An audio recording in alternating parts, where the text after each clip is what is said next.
আজ পহেলা মে বিশ্ব শ্রমিক দিবস। এটা শুধু একটা তারিখ নয়, বরং এক সংগ্রামের ইতিহাস। সেই শ্রমিকদের দিন যারা রোদে পুড়েও বৃষ্টিতে ভিজেও আমাদের জীবনের চাকা ঘুরিয়ে চলছেন। কিন্তু আজ প্রশ্ন হলো, সেই পরিশ্রমের প্রকৃত মূল্য কি তারা পাচ্ছেন? আমি সেলিম মণ্ডল।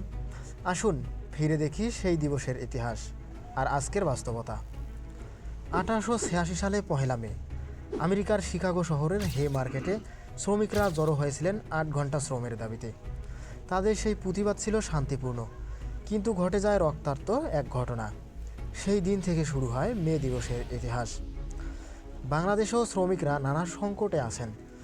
দিনমজুর থেকে শুরু করে গার্মেন্টস কর্মী, অনেকে পাচ্ছে না ন্যায্য মজুরি, বিশ্রাম নেই, নিরাপত্তা নেই। আজও কেউ কেউ কাজ করেন 10 থেকে 12 ঘন্টা, অথচ মাস শেষে তারা থেকেও যান ঋণের বোঝায়।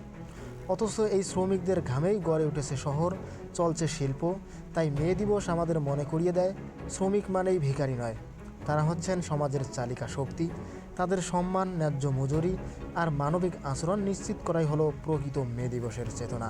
চলুন মে দিবসে প্রতিজ্ঞা করি, শ্রমিকদের শুধুই সমবেদনা নয়, দেই সম্মান আর ন্যায্য অধিকার। আমি সেলিম মণ্ডল।